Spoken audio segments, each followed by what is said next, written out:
खैर, सारी कहानी दरवाजे में हो जाती है और लड़का लड़की को लेकर घर के अंदर आ जाता है। कुछ दिनों बाद, अरे नागिन, माफ करना, नीलम, ये तुम क्या कर रही हो कटोरी में मुंह लगाकर? नीलम जैसे ही मुंह ऊपर करती है तो उसके मुंह पर दूध लगा होता है। जेठानी डर जाती है। ये क्या है? ऐसे कैसे दूध पी रही हो तुम किसी नागिन की तरह? देवरानी कुछ नहीं बोलती, बस जेठानी को घूरती रहती है। जेठानी सास के पास जाती है और सासू माँ जल्दी से सुनो। अरे क्या हो गया बड़ी बहू, क्यों इतनी डरी हुई है? सब ठीक तो है ना?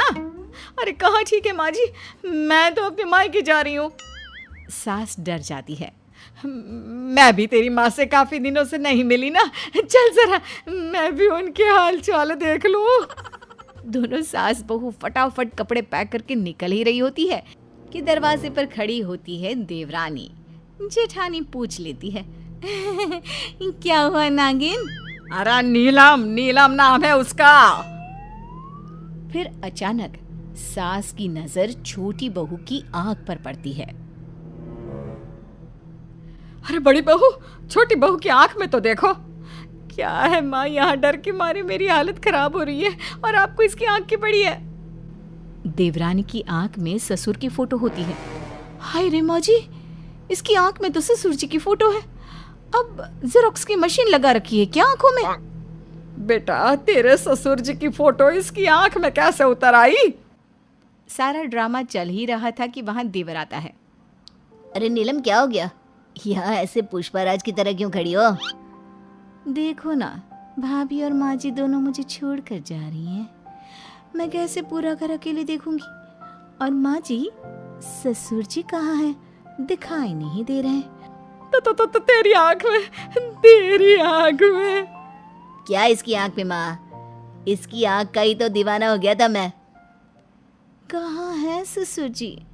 उनसे ही तो मिलने के लिए मैंने शादी की है। सारा घर देवरानी की इस बात पर हैरान सा रह जाता है। उनसे मिलने के लिए तो मैंने शादी की थी। अरे तू तो बहू है और वो यहाँ नहीं रहते। क्या यहाँ नहीं रहते? वैसे बुढ़िया, तेरी हरकतें ही ऐसी है कि तेरे साथ कोई नहीं रह सकता। देखो नागिन, सॉरी नीलम, सासू माँ के लिए ऐसी बातें मत करो, समझी? वो तो ससुर जी कमाने के लिए परदेस गए हैं। हाँ। जेठानी की बात सुनकर देवरानी नागिन की तरह यहाँ वहाँ रेंगने लगती है, मतलब दौड़ने लगती है। क्या हो गया नीलम? पापा यहाँ नहीं रहते, इससे तुम्हें क्यों परेशानी हो रही है? अरे बहू, आ रहे तेरे ससुर जी कल। वैसे बात क्या है?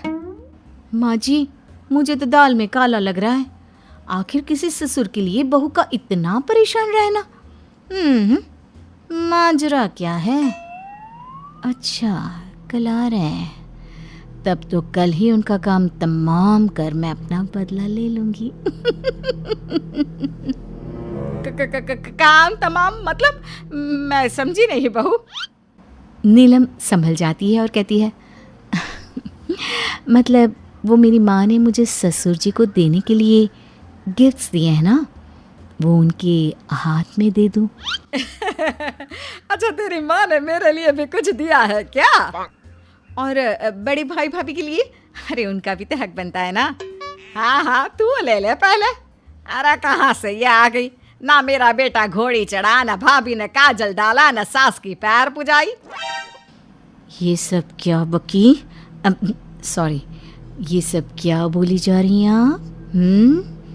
वैसे ससुर जी आ जाएं तो उनसे मिलकर मैं चली जाऊंगी। अरे कहाँ चली जाओगी? मैं क्या करूँगा तुम्हारे बिना? नहीं, मैं तुम्हें नहीं कहीं जाने दूंगा नीलम। पति के इतने प्यार भरे शब्दों से नागिन, सॉरी नीलम, इमोशनल हो जाती है और वो जैसे ही इमोशनल होती है उसका रंग नीला पड़ जाता है। अरे ये क्या हो गया नीलम को? ये नीली कैसे हो गई? अरे पता नहीं, मुझे तो इसमें इंसानों के गुण कभी दिखे ही नहीं। तो क्या जानवर है ये? नहीं भाभी, मेरी नीलम तो अप्सरा है जो परी लोक से आई है। माँ यही कहना चाहती थी ना आप? ये तो पता नहीं। फिलहाल तू इसे अपने कमरे में लेकर जा और इसे बोल के असली रंग में आ जाए।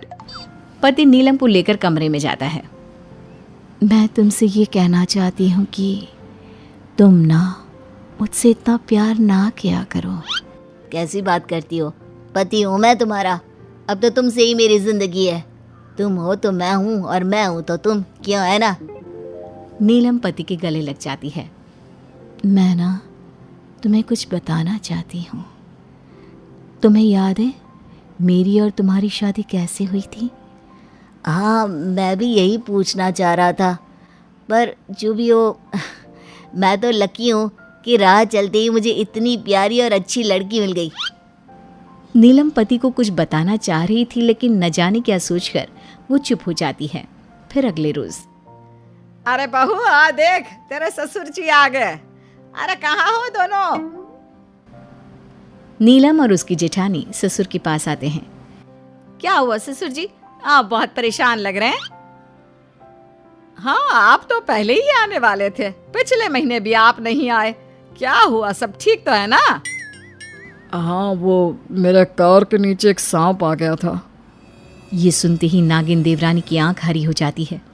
फिर क्या हुआ? मैं उस सांप को उठाकर जानवरों के डॉक्टर के पास ले गया। भला हुआ कि सांप की सांस चल रही थी, लेकिन सांप ने मुझे डस लिया। हाय रे, आपको सांप ने डसा? पापा अब ठीक तो है ना? ठीक है तेरा बाप, तभी तो सामने खड़ा है। लेकिन सोचो, सांप भी किसी का पिता था, उसके भी बच्चे थे। ये बोलकर देवरानी की आंख से पानी निकलने लगता है। ये कौन है और कैसी भाषा में बात कर रही है? पापा, ये मेरी बीवी है, मैंने शादी कर ली, और ये ना थोड़ी इमोशनल है, तो सांप के लिए थोड़ी इमोशनल हो गई। नहीं, सांप तो ठीक है, भले ही उसने मुझे काटा, लेकिन गलती मेरी थी। मैंने सड़क पर देखे बिना ही कार उस पर चला दी। अभी डॉक्टर का फ़ोन आया था कि सांप को वापस उसी जंगल में छोड़ दिया है।